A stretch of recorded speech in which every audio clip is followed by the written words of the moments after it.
Nós pregamos todos os livros de Moisés, de Gênesis a Deuteronômio, e agora a gente vai fazer um enquadro da Bíblia aqui em Apocalipse. E hoje nós vamos ver a igreja em Sardes, capítulo 3, verso 1 ao 6. Antes de nós lermos, irmãos, só um resumo para nós. A gente tem a tendência muito errada de achar que Apocalipse trata só sobre os últimos acontecimentos na história antes da volta de Jesus. A gente está vendo que é absolutamente o contrário. Apocalipse traz para nós uma teologia de um evangelho trinitário, onde o Pai, o Filho e o Espírito reinam sobre todas as coisas e mostram para nós uma eclesiologia muito forte de como a igreja, então, à luz da Trindade, à luz da morte e ressurreição de Cristo, vai viver neste mundo até a volta de Jesus. Esse é o grande foco de Apocalipse. O elemento de futuro é apenas para mostrar que o galardão que nos espera é a vida eterna do nosso Senhor Jesus, mas o conteúdo todo de Apocalipse tem tudo a ver conosco. Então Apocalipse é um manual para nós de como sermos igreja. A gente está vendo isso nessas 7 cartas do capítulo 2 e 3, e nós vamos ver no restante do livro, quando nós terminarmos aqui o capítulo 3. Irmãos, o que nós temos aqui então de manual de igreja? A igreja em Éfeso, primeira carta, no capítulo 2, ela estava mantendo-se doutrinariamente pura, o que Jesus elogia, mas não estava testemunhando para o mundo e, portanto, tinha perdido o primeiro amor, o que Jesus condena e chama eles ao arrependimento. A igreja em Esmirna é uma igreja pobre, pequena, mas é uma igreja que não tem um A para Jesus falar dela. Jesus só tem elogio e exortação para elas continuarem a caminhada delas. E então Pérgamo e Tiatira, as duas próximas igrejas que a gente viu nas duas últimas semanas, elas são igrejas irmãs de pecado. Por quê? Ao contrário de Éfeso, que era doutrinariamente pura, mas não estava evangelizando e testemunhando, elas são o contrário. Elas testemunhavam muito o evangelho para a sua cidade e sociedade, mas estava deixando heresias adentrarem a igreja, e Jesus condena veementemente cada uma dessas duas igrejas. E então nós chegamos em Sardes, uma igreja muito complicada, uma igreja que Jesus fala que ela tinha nome de viva, mas estava morta, e é por isso que eu brinquei aqui no título, Sardes, a Zumbi Church. E o pior desse título, por mais ruim que seja, é que zumbi não é a pior frase desse título, porque zumbi, uma parte da igreja estava morta, outra estava viva. O pior é o church, porque qualquer igreja brasileira que coloca church no nome, mostra que ela é vassala de uma teologia da prosperidade norte-americana e de uma cultura norte-americana do sonho de prosperidade. Portanto, se desqualifica-se como igreja. Então, Sardes tinha lá uma placa bem grande, Zumbi Church, lá no século I, e é isso que nós vamos ver. Então vamos fazer a leitura, Apocalipse 3, verso 1 até o verso 6. Depois eu irei dizer: essa é a palavra do Senhor.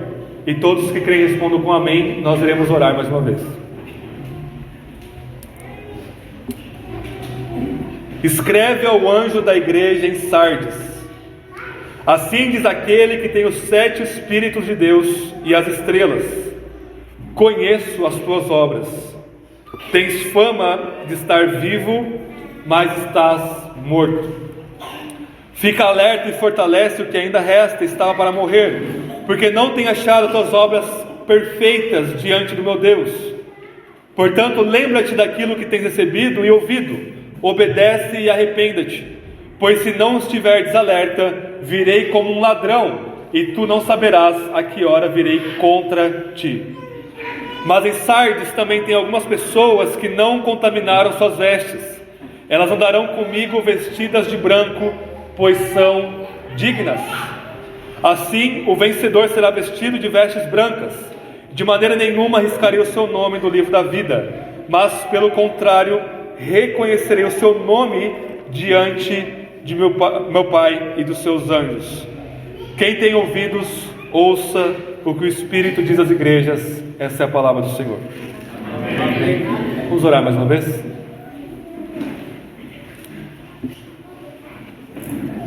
Senhor, nós rogamos Ó Senhor Jesus, que pelo Seu Espírito, o Senhor enxergue cada vez mais vida em cada um de nós, para que possamos frutificar, ó Deus, ó Filho de Deus, e frutificando o Senhor é glorificado. Não fomos nós que escolhemos o Senhor, mas o Senhor que nos escolheu para que nós demos frutos. E não é possível frutificarmos sem a vida da Sua palavra em nós, usada e aplicada pelo Seu Espírito, ó Cristo ressurreto. Senhor, tenha misericórdia de nós, e que o Espírito que habita no Senhor e habita em nós ilumine nossa mente para possamos entender a Sua palavra, santifique nossas afeições para que possamos amá-la e odiar tudo o que ela odeia e o Senhor mesmo odeia através da Sua revelação, e conceda o Seu poder para que nós possamos praticar a Sua palavra e não apenas ouvi-la. Senhor, nos conceda arrependimento, ó Pai, através do Seu Espírito, em nome de Jesus. Amém. Irmãos, um tempo atrás eu usei a ilustração de um escritor de literatura chamado Oscar Wilde. A gente viu o retrato do Dorian Gray, e ele tem uma outra peça ainda mais famosa, que é a importância de ser earnest. Earnest é um nome que a gente pode traduzir como Ernesto, mas em inglês fica a importância de ser sincero. E o nome desse sujeito na peça é Sincero. E é muito interessante porque ilustra muito bem a situação aqui de Sardes, porque esse personagem principal do Oscar Wilde, ele é esquecido no metrô, numa mala, enquanto era bebezinho, e pela babá dele, e uma família acaba adotando ele, uma família do interior, e ele se chama então, nesse contexto, de Jack Worthiness, que é Jack o valoroso, aquele que tem valor. E a ironia disso é que ele não tinha valor nenhum, porque ele era pobre, ele morava fora da cidade grande, lá no interior, e ele tinha ali uma vida muito simples. Mas em um determinado momento ele queria algo a mais na vida dele, e ele começa a falar que ele tem um irmão que morava na cidade, um irmão chamado Ernest, que é honesto ou sincero, e que de vez em quando ele iria lá visitar o irmão dele na cidade grande. Quando ele chegava na cidade grande, ele se fingia ser esse tal de Ernest, e ele era uma pessoa completamente diferente, dada a tudo quanto é tipo de pecado. Isso espelha muito a vida do próprio Oscar Wilde, que apesar de ser casado, ele era homossexual e vivia muito essa vida dupla, e até foi exilado por causa disso no contexto da sua biografia. E vivendo essa vida dupla, e a ironia está de que esse personagem, ele se chama ficticiamente Ernest, sincero, e ao mesmo tempo estava mostrando uma realidade absolutamente oposta, que ele era o contrário disso, ele era o mentiroso por excelência, ao ponto de ele enganar todo mundo, e até mesmo arranjar casamento com uma mulher que tinha lá seu dinheiro, uma certa condição de classe social melhor, tudo através desse engano e é por isso que a peça chama a importância de você ser honesto, porque a vida dupla, ela absolutamente nos destrói, e é exatamente isso que a igreja aqui em Sardes está vivendo. Ela se dizia uma coisa, ela aparentava ser uma coisa, ela mostrava-se ser uma coisa, mas ela estava vivendo um completo reverso disso, uma completa oposição a isso. Então Jesus vai dizer aqui ainda no verso 1 do capítulo 3, conheço as suas obras. E é muito interessante porque quando Jesus começa as 7 cartas com conheço as tuas obras, ele sempre vai elogiar a igreja para depois criticar. Mas aqui o ponto forte dessa igreja é exatamente o seu ponto fraco. Ele está dizendo, eu conheço as suas obras. Aí você espera, não, vai vir um elogio agora. Não, o que Jesus faz é julgar e criticar essa igreja, porque as obras dela se traduz no seguinte: tens fama, na minha tradução, de estar vivo, mas estás morto. Irmãos, isso é muito importante, porque a minha tradução ela perdeu muito aqui, porque a palavra grega onoma, que é nome, ela aparece várias vezes nesses 6 versículos. A primeira delas é aqui. No grego não é fama, no grego é nome. Então vamos ler corretamente. Você tem nome de estar vivo, e aí o apóstolo João usa um verbo. Você tem o nome de alguém que vive, de alguém que tem por característica viver, e depois ele usa o substantivo, que a gente pode traduzir assim: mas o teu nome é morte. Ele não fala morrer no verbo, ele usa morte como um substantivo que vai nomear essa igreja. Ou seja, você se apresenta com o nome de estar vivo, mas o seu nome é morte. E depois a palavra nome vai se repetir, por exemplo, lá no verso 4, na minha tradução diz, mas em Sardes também tem algumas pessoas, no grego você tem alguns nomes aí entre vocês que não contaminaram as suas vestes. Depois Jesus fala no verso 5 que não vai tirar o nome do livro da vida, mas que vai reconhecer o seu nome diante do meu Pai e dos seus anjos. Então, Jesus está batendo o tempo todo nessa tecla, nome. Vocês têm um nome, mas outra coisa, o que vocês precisam é de um nome de verdade, que eu vou dar para vocês, e esse nome dessas pessoas não vão ser riscado do livro da vida, mas o seu nome eu vou reconhecer diante do meu Pai. E nome na cultura bíblica nós sabemos, a gente já viu isso em outras pregações, que significa identidade. Muito mais do que hoje você tem o nome, o RG ali de identidade, nome na Bíblia mostrava certas características, ou seja, onde você está, com quem você se identifica, ali é o seu nome. Irmãos, é muito interessante que cada uma dessas 7 igrejas, elas têm muito a ver com a história de cada uma dessas 7 cidades que elas estão, como que se a cidade e a sociedade em que eles estão influenciassem a identidade de cada igreja. Ou seja, se a cidade era caracterizada por um certo tipo de pecado, aquela igreja, então, Jesus repreende por se dar a esse tipo de pecado. E a igreja de Sardes, irmãos, ela tinha um nome muito pomposo. A cidade de Sardes, ela primeiramente é a cidade mais antiga das 7.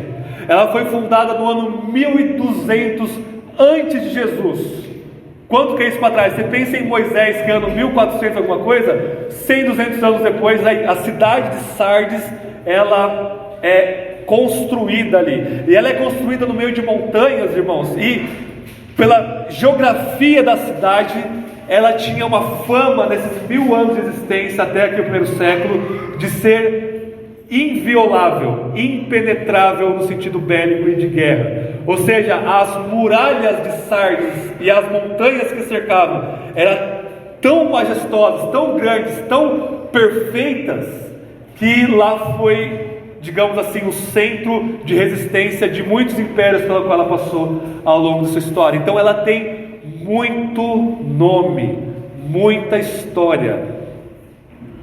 Só que o problema é que no ano 17 do primeiro século, mais ou menos quando Jesus era adolescente, um terremoto destrói Sardes completamente. Um terremoto tão grande que alguns historiadores do século II vão dizer que é o maior terremoto do mundo antigo. Destrói a cidade de Sardes, e em um ou outro ano o imperador romano ele reconstrói a cidade, e a cidade reconstruída, ela quer manter essa pompa, ela quer manter esse nome, essa história, essa tradição, mas ela perde muito da sua fama e da sua glória. Ela não consegue manter esse nome, esse status de Sardes que ela tinha aí por 1000 anos, mas ela vivia na ilusão de que ela era imortal, de que ela era vida em si mesmo. Tanto que o culto principal pagão na igreja de Sardes era um culto direcionado à natureza, era um culto direcionado à fertilidade, era um culto direcionado a Deus Artemis, por exemplo, dos romanos, onde tinha ali um culto à vida e uma celebração de que eles eram, ou de que eles estavam buscando a imortalidade, por causa dessa longa trajetória de vitórias de bélicas que Sardes tinha.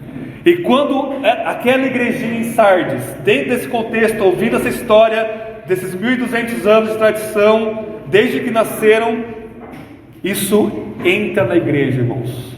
E a igreja é uma imitação microcósmica do que estava acontecendo na cidade.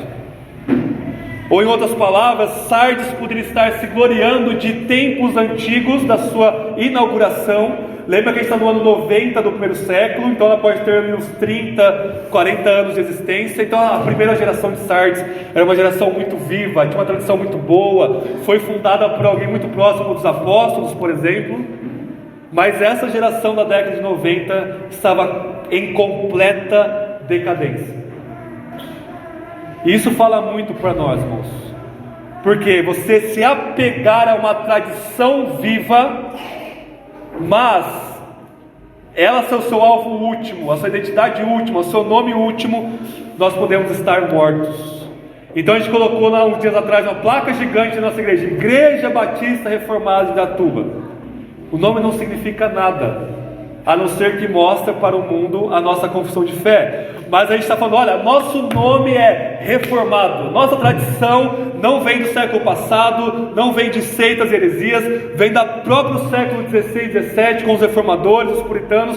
Nós estamos dentro da melhor e mais viva tradição da história da igreja. Nós temos aí 500 anos de tradição, mas isso pode ser apenas da placa para fora. É muito possível que uma igreja reformada como nossa tenha um nome. Nós estamos vivos, nós estamos com a confissão de fé de Westminster, com a confissão de fé batista, com os cânones de Dort, com a unidade da fé reformada, e isso será apenas um formalismo, isso será apenas uma formalidade externa. Nós não podemos ter o nosso nome final batista, ou reformado, ou calvinista, ou qualquer outro nome que seja.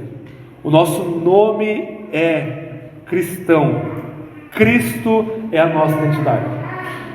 Se nós encontrarmos nossa identidade em qualquer outra coisa que não Jesus, então Jesus vai dar para nós e falar: você tem nome de quem vive. Você até tem aí no seu sobrenome aí cristão em algum momento, mas você é presbiteriano, batista, metodista, luterano, não sei das quantas. Você tem um nome de uma tradição viva, mas você está morto.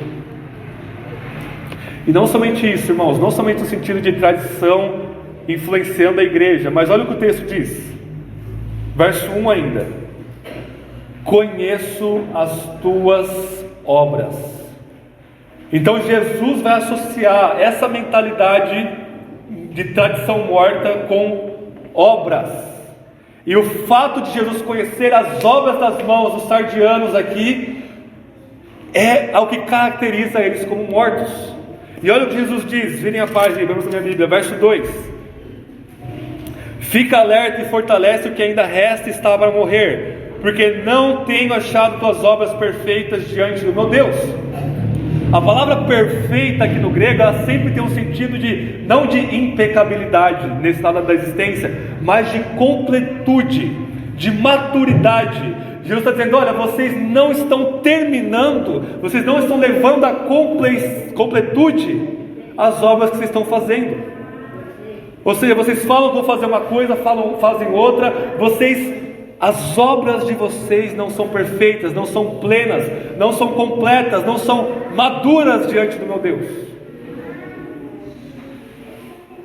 E aí o Tiago na sua carta diz que a fé sem obras é morta, assim como um corpo sem a alma é apenas um cadáver.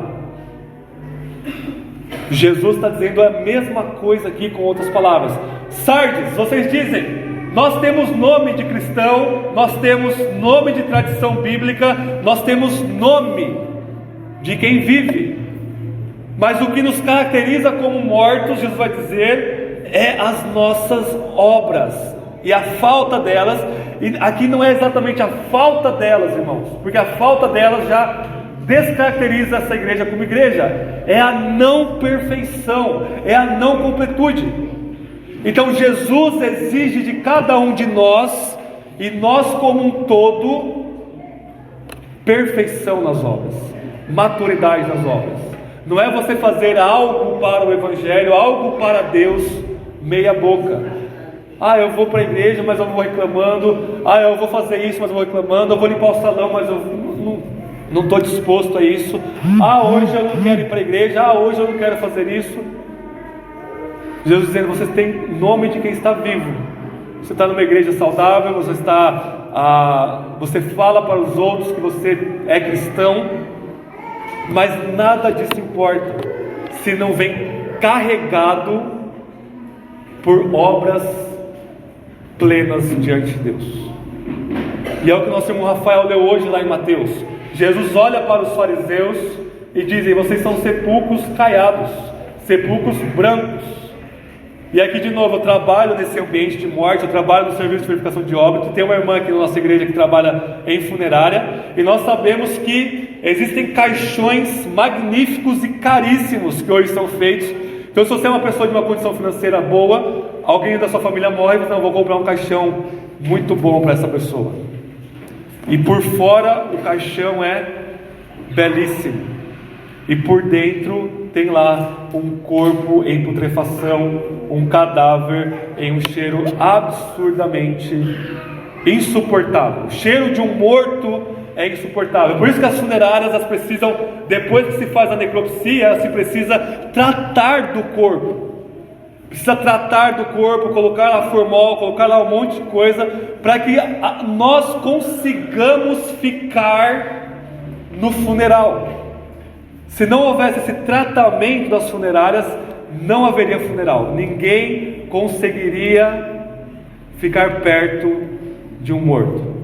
Lá no meu trabalho, a minha mesa é daqui ali, é o necrotério. E quando os médicos abrem o corpo, se tiver qualquer coisinha lá dentro, uma bolacha que lá tem, ninguém consegue ficar no prédio. A gente precisa ir lá para fora, respirar, até que os auxiliares costurem o corpo todo e fechem, e a funerária vai lá tratar o corpo. Essa é a situação da igreja em Sardes.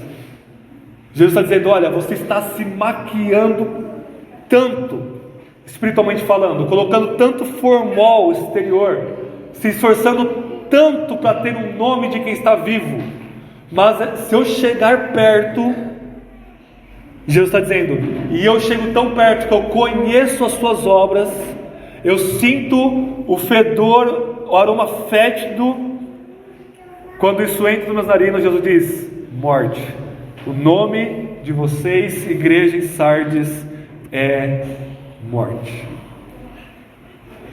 Irmãos, isso se aplica diretamente a mim e a cada um de nós aqui nesta manhã. Nós não podemos viver como o Ernest do Oscar Wilde, viver uma vida dupla.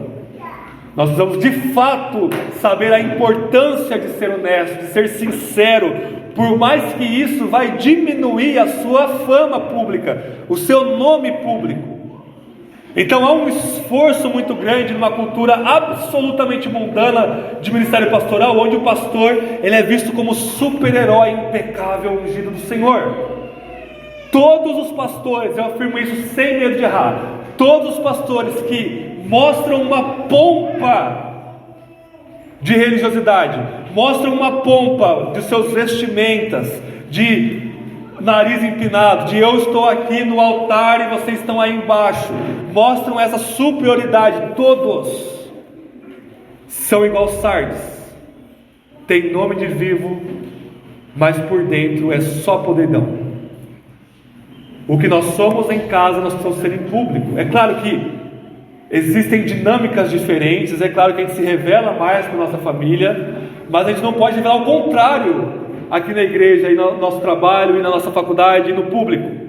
Nós precisamos baixar a cabeça, baixar a bola, sermos humildes, dizer: não, gente, eu sou pecador, me abracem, me ajudem, porque é isso que eu sou. Isso é você estar vivo, isso é você saber a sua identidade em Cristo. E não apenas, nós carregamos muitos nomes, o principal deles é o cristão, aquele que crê e vive para Jesus Cristo. Mas Deus nos dá outros nomes. Por exemplo, Deus dá um nome para nós de marido e mulher. Você pode ter o nome de marido, o nome de mulher bíblica e bíblico, e agir o contrário disso. É a mesma coisa, nome de vivo, mas está morto. Então na igreja você parece um marido tão piedoso, tão bonzinho, tão santo, tão que cuida dos seus filhos e que agrada a sua esposa, e em casa você pode ser um tremendo de um abusador de autoridade. Você pode massacrar a consciência da sua esposa com seu autoritarismo. Você pode ser uma mulher tão piedosa, tão bem vestida aqui na igreja, e em casa ser aquela de Provérbios, que é melhor morar no deserto do que com uma mulher iracunda. Ou você pode ter um nome de um bom pai, um nome de uma boa mãe, mas não ensina a Bíblia para os seus filhos, não ora para os seus filhos. Você pode ter um nome de um cônjuge fiel, mas estar tomado de adultério. E todos nós, em algum nível e algum aspecto, precisamos olhar para a igreja de Sardes e dizer: eu estou aqui e eu preciso me arrepender desse meu pecado, senão ele vai me matar. Esse era o grande problema da igreja de Sardes. Qual que é a solução? Verso 2 de Apocalipse 3. Jesus vai dizer: fica alerta e fortalece o que ainda resta, está para morrer, porque não tem achado tuas obras perfeitas diante do meu Deus. Portanto, lembra-te daquilo que tens recebido e ouvido, obedece e arrepende-te. Pois se não estiveres alerta, virei como um ladrão, e tu não saberás a que hora virei contra ti. É muito interessante como Jesus pega conceitos do Antigo Testamento com fundamento teológico, mas a aplicação que ele faz tem uma aplicação muito grande socialmente falando nessas igrejas. Porque a história de Sardes, como eu falei para vocês, era: nós somos uma fortaleza inviolável. Mas 2 vezes na história de Sardes, 2 vezes, uma por Ciro, o rei da Pérsia, e outro por Antíoco o Grande, lá no reino dos gregos, eles conseguiram dominar Sardes. Como? Era impenetrável a cidade, rodeada de montanha, com a sua muralha, e tinha um ponto lá, irmãos e irmãs, prestem bem atenção nesse contexto histórico, porque é importante para o texto. Tinha um ponto que era impossível você entrar, de tão alto que era o muro. E o que os soldados faziam? Eles não vigiavam aquela parte. Os soldados vigiavam todo o entorno da cidade, todo o entorno da muralha, as montanhas eram vigiadas, mas aquele ponto, isso os historiadores falam, aquele ponto eles não vigiavam. Ciro e Antíoco entraram por exatamente esse ponto e dominaram Sardes.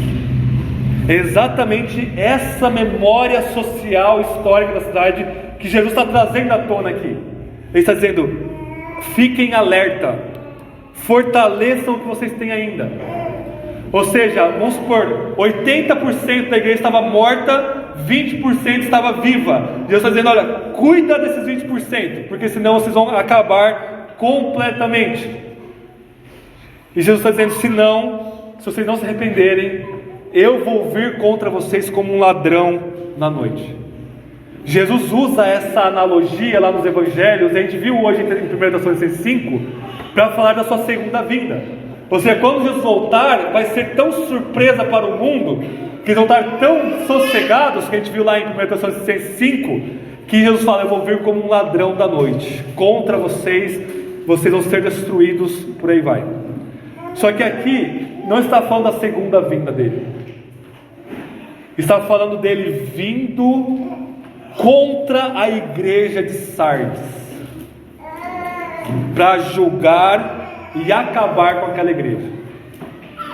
Jesus está dizendo: olha, assim como eu vou vir no final contra o mundo, destruir os ímpios, mandá-los para o lago de fogo, antes disso acontecer, se vocês não se arrependerem, eu vou vir contra vocês, e sem vocês perceberem, vocês não são mais igreja. Então no domingo pela manhã, lá um belo dia, na década de 90 do primeiro século, Sardes era uma igreja que ainda estava capengando, mas desapercebidamente, na segunda-feira, se eles não se arrependessem, do nada, Jesus vem contra aquela igreja, e aquela igreja deixa de ser igreja. Então a solução é: olha os imperativos aqui, fica alerta, fortalece o que você tem ainda. Verso 3: lembra-te daquilo que tens recebido e ouvido, obedece e arrependa-se. Esses 5 imperativos, irmãos e irmãs, eles precisam ser colocados no contexto da carta, para vocês não entenderem isso aqui de forma legalista. Então é só eu fazer isso, fazer aquilo, está tudo certo. A real solução para o problema da morte de Sardes é o verso 1. É a característica que Jesus se apresenta para essa igreja. Vamos ver o verso 1 de novo. Escreve ao anjo da igreja em Sardes: assim diz aquele que tem os 7 Espíritos de Deus. Essa é a solução para a igreja de Sardes. A gente já viu que esses 7 Espíritos vêm lá de Isaías 11, onde o Messias ele é capacitado e derramado com o Espírito sétuplo, ou seja, 7 características do Espírito Santo: Espírito de sabedoria, entendimento, Espírito de juízo, de temor do Senhor, e por aí vai. São 7 características lá em Isaías 11, ou seja, lá em João 3, o apóstolo João, mesmo autor de Apocalipse, vai falar: olha, Deus deu o Espírito para Jesus sem medida, sem limitação. Ou seja, Jesus em sua humanidade possui a plenitude do Espírito, o Espírito sétuplo, os 7 Espíritos de Deus. E é isso que causa vida nas comunidades cristãs, nas igrejas. João capítulo 1 ele vai dizer: olha, nós vimos a sua glória, nós temos recebido da sua plenitude e graça sobre graça. E isso é desenvolvido lá em João 7, lá numa festa dos tabernáculos que Jesus estava. Jesus lá em João 7, no final da festa, ele diz: quem vir a mim nunca mais terá sede, porque do seu interior fluirão rios de águas vivas. E ele disse isso em referência ao Espírito que ele derramaria a todos que creem nele. Ou seja, a única solução para a morte espiritual é a vida energizada pelo Espírito que habita plenamente em Jesus. Então, todos esses imperativos de ordem aqui, no capítulo 3, verso 2 e 3, eles não é apenas fazer por fazer, é um voltar-se para Jesus pela fé. E ao encontrar com Jesus, nesse ambiente de fé e confiança, o Espírito flui de Jesus para nós. E ele diz: do seu interior não vai ter mais morte lá dentro, vai fluir um rio de água viva. A imagem aqui é essa vida nova que Jesus nos dá pelo Espírito. E como nós temos acesso a essa vida abundante? O próprio Jesus diz lá no contexto da morte de Lázaro, em João 11: eu vim para que vocês tenham vida, e não um pouquinho de vida, vida em abundância. Como ter acesso a essa vida? Você precisa ir até Jesus. Quem vir a mim não terá sede, porque do seu interior fluirá um rio de água viva. E ir até Jesus é ter um encontro pessoal com Ele pela fé, que é caracterizado por todos esses imperativos: por um arrepender, por um ouvir, por um obedecer, por um estar alerta e atento contra o pecado e a morte que ainda habita em nós. É ir até Jesus pela fé. Então você está fazendo errado. Você está vivendo uma vida hipócrita, uma vida dupla, uma vida farisaica, mas você não quer viver essa vida dupla. Então o que você faz? Não, eu preciso ser mais hipócrita ainda, ou seja, eu preciso fazer mais obras, preciso parecer mais santo. Você está caindo duplamente na própria armadilha que está armando. Ou seja, fora desse contexto de fé em Jesus, essa igreja não tem esperança e nós também não. Eu vou vencer esse pecado fazendo isso. O fazer isso, ele vem depois de você encontrar com Jesus na casa da fé, no contexto da fé. Porque senão é um fazer que vai te levar cada vez mais para o buraco, cada vez mais para a hipocrisia, e não há nada em oculto que não venha a ser revelado em algum momento na nossa vida. Então, primeiramente, a solução é Jesus, que tem o Espírito pleno de Deus e nos dá o seu Espírito, e Ele diz: igreja, eu tenho as estrelas na minha mão. E as estrelas, a gente viu no capítulo 1, que é a liderança da igreja, os anjos da igreja, os pastores, presbíteros, bispos da igreja. Ou em outras palavras, os pastores aqui em Sardes estavam permitindo que a maior parte da igreja permanecesse hipócrita e morta, e não estava cuidando daquela pequena parte da igreja que permanecia fiel ao Evangelho do nosso Senhor. Jesus está dizendo: olha, eu tenho vocês aqui na minha mão. Para eu acabar com vocês é isso, mas para eu perseverar para vocês também é isso. Em outras palavras, cada pastor na história desses 2000 anos foi sustentado pelas mãos do nosso pastor supremo, que é o nosso Senhor Jesus.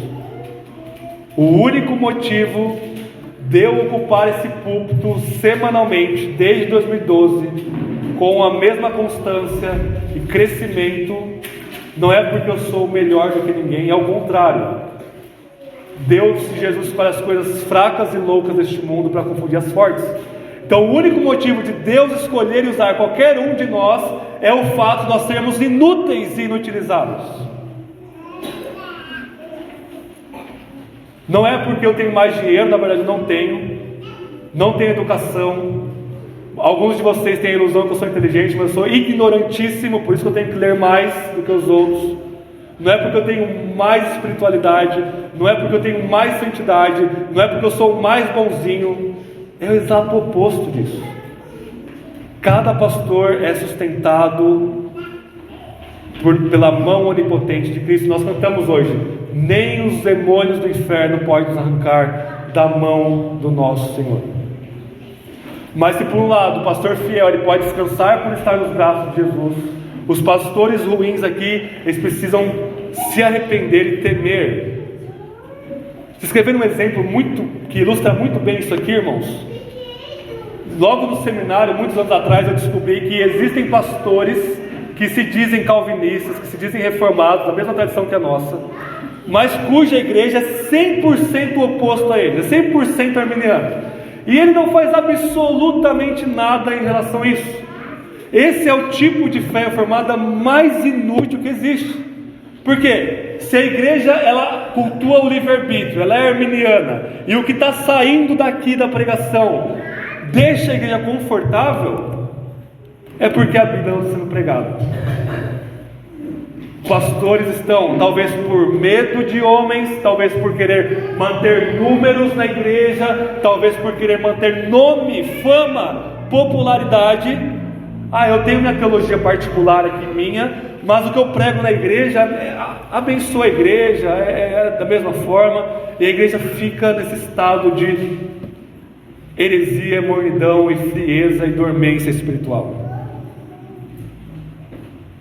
E isso, irmãos, é terrível. Jesus está dizendo: arrependa-se, pastores, cuidem do pequeno rebanho que está aí ainda vivo, porque senão eu vou destruir vocês. Imagine nossa igreja daqui a 10 anos. Imagine que todo mundo aqui continua firme na fé, e outras pessoas Deus vai acrescentando, e nós crescemos pela graça e misericórdia do nosso Deus. Mas irmãos, eu não me surpreenderia se 80, 90% de vocês se desviassem e fossem para o mundo. E eu digo isso por experiência própria, porque ano passado fez 10 anos que eu pastorei e prego na nossa igreja, e de 10 anos atrás eu não poderia imaginar que 3, 4 ou 5 irmãos estivessem presentes naquele grupo aqui ainda. Os restantes se desviaram. Um ou outro foi para outra igreja, glória a Deus por isso, mas os restantes se desviaram.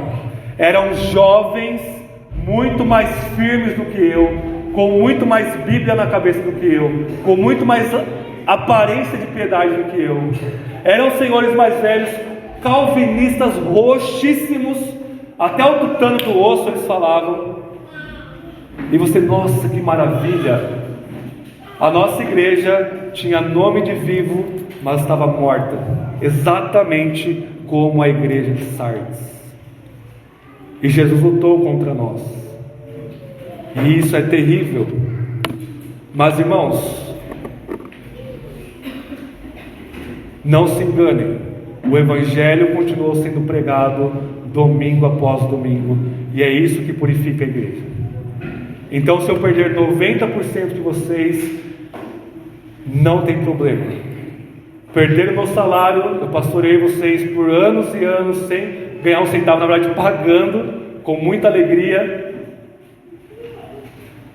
mas o Evangelho continuará a ser pregado. Se eu me desviar, se o Kaique se desviar, a igreja continuará pregando o Evangelho.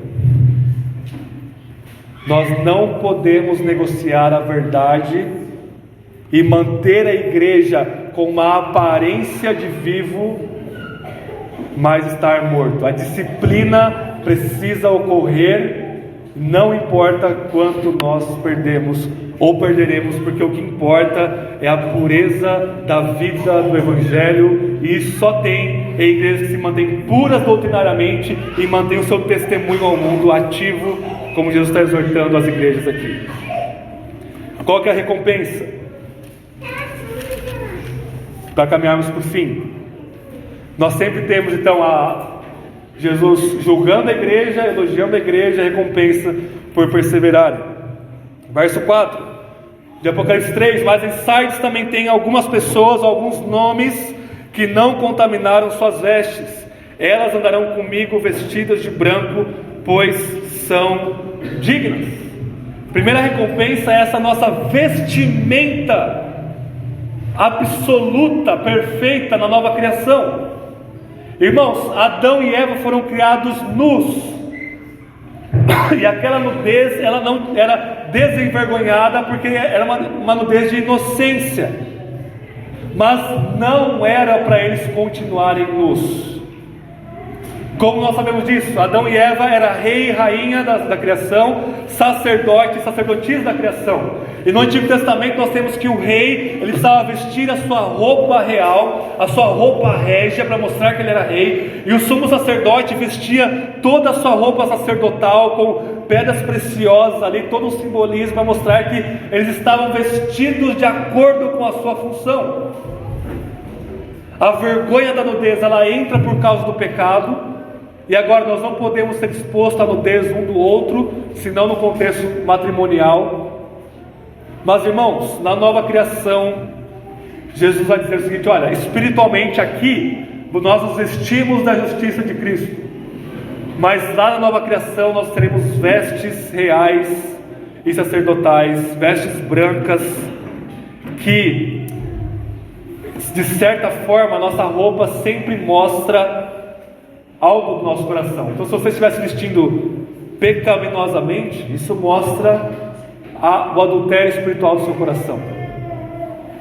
Se você estivesse vestindo de forma inadequada, isso mostra algo do seu coração. Então, as vestes, elas são uma expressão da nossa interioridade.